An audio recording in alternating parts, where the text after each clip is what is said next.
Let's move to the NFL and the Bengals quarterback, Colin Joe Burrow, who did not make the playoffs last year or the year before, is now talking about how geeked he is for the season and says this Bengals team reminds him of the 2019 LSU team, which, was one of the greatest teams in college football history. I want everybody talking about the Bengals. I want everybody talking about what I'm saying in my press conferences. And is he... you go back and watch what I said before 2019 season at LSU. I feel very similarly about this team. I'm so excited to get started and get moving. And I wish we would ramp this right into training camp so we can continue to improve. Because I feel like, there's so much greatness that we're going to be able to achieve this year. I'm just excited to get going. I'll let you take this one. This is a crazy take, but go ahead. Well, I always go back to one thing with Joe Burrow. Go look at his offensive line ranks, rookie year to now.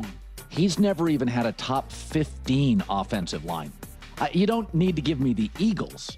You don't need to give me the Rams or the Lions a couple of years ago. But I always feel like Joe Burrow's under more duress than need be. Like, it's a little like Justin Herbert, where you're like, Herbert always feels like at some point in every NFL season, there's months he's running for his life.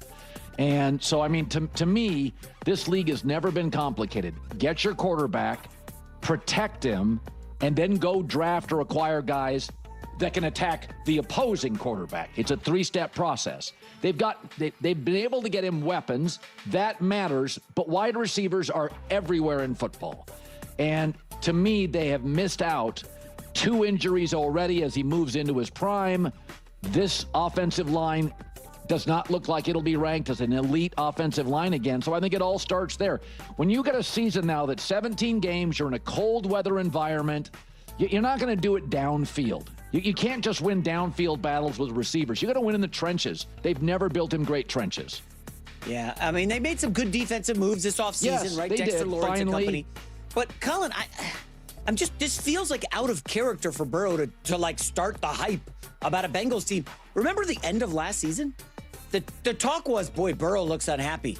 Boy, Burrow could one out. And now all of a sudden he's like, these guys remind me of the 2019 LSU team. Something's going on with Burrow. Maybe he had a lobotomy this offseason that we're unaware of. But this does not sound like Joe Burrow. Colin, to go from I'm unhappy, things got to change. I think maybe Joe Burrow's trying to fire himself up because... This is leadership. Plain and simple. That's exactly what this team needs at this moment. It's interesting, because I'll admit I'm not usually drawn to that larger-than-life bravado. The arrogance, the swagger, it doesn't resonate with me when I see it from Caleb Williams. It doesn't work for Baker Mayfield either. And look, I'm a huge supporter of Bo Nix, but some of his recent interviews, particularly when he gets defensive about his injuries, come across as a bit testy and overly sensitive. That version of him just doesn't sit well with me personally. That's my own preference. But with Joe Burrow right here? I absolutely love it. I'm completely on board with it. He's deliberately applying pressure to his organization, sending a clear message: we're great. We're awesome. I want everyone talking about us. I want all the attention here because we're going to own every bit of it. There's no place to hide because the spotlight is fixed squarely on us. He's not just igniting his own fire, he's lighting up the entire locker room. He's being a tremendous leader, because that's precisely what a team like the Bengals requires at this juncture. It's not what the Bears need. It's not what some other quarterback situation needs. But it fits the Bengals perfectly. So if you're confused by this approach, I don't see how. It's abundantly clear. It's staring everyone right in the face. And I truly believe it stems from genuine conviction. Before I go any further, Cincinnati Bengals fans, please do not forget to subscribe and watch the full-length videos. When you do that, the numbers climb dramatically, views surge, subscribers increase. And I want to emphasize, this isn't about chasing hollow metrics. It's about being able to create Cincinnati Bengals content that people genuinely want to watch and engage with. It allows us to maintain the most impartial, level-headed, and honest discussions about this team. Watching the entire video makes a real difference, and I would genuinely appreciate it.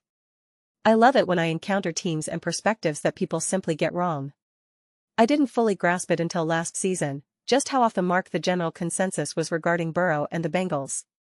Once I started doing my deep dives, examining the tape and the statistics more thoroughly, and seeing what Burrow accomplished, I was hooked. I love dissecting that kind of material. I enjoy dismantling bad takes, disproving false narratives, and validating the correct ones. I absolutely relish it. When I solidified my stance on Joe Burrow, realizing that his 2024 campaign alone was historically significant, especially factoring in the offensive line issues Colin brought up, I dug deeper. I crunched more numbers, studied more game film, and it became undeniable: we are witnessing greatness unfold, and most people don't even recognize it. Then another realization hit me. In theory, Patrick Mahomes, Josh Allen, and Lamar Jackson shouldn't necessarily be getting better as they age, given their playing styles. Their games will have to evolve and adapt. What will that transition look like? I'm confident they'll still be elite, make no mistake. I have immense faith in all three. But adjustments will be required, and different elements will need to be prioritized. It's not about refining what they already excel at, that's not their trajectory. That is, however, the case for Joe Burrow. He should be improving. As a pure pocket passer with a powerful arm, elite processing ability, and exceptional throwing mechanics, he will naturally get better and better.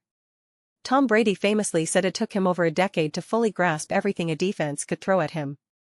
That's the path Burrow is on. It's almost ironic to say, because Burrow's biggest obstacle has simply been staying healthy. But if you had to pick one quarterback from that group, Mahomes, Allen, Jackson, Burrow, and project who would be the best from the pocket 5 years from now, it would be Joe Burrow. He will continue to refine and elevate his game in a way that, fundamentally, requires less dramatic alteration than the others. Even Josh Allen's offensive coordinator, Joe Brady, admitted in an interview that Allen will eventually have to change his approach, not today, but that day is coming. That's not true for Burrow. That's the crux of my argument. Lamar will face it. Mahomes will face it. Eventually, Allen, Lamar, and Mahomes will have to play a style that more closely resembles what Burrow already does. And the thing is, Burrow already executes that brand of football better than all of them. He's already working on perfecting it, evolving it. They're still in the process of discovering and expanding upon it.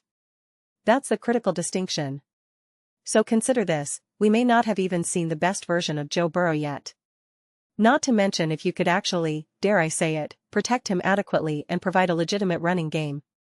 If Joe Burrow were on the Chicago Bears last season, I firmly believe they would have won the Super Bowl. Without question.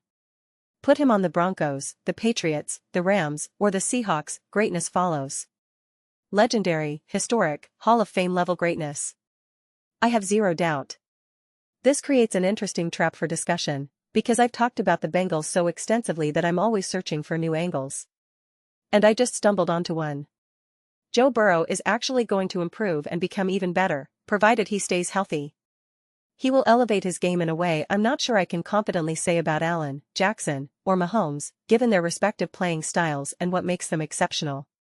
Consider this: we've seen Philip Rivers operate effectively at an older age. We've seen Aaron Rodgers do it. It's not always the most graceful, but they function.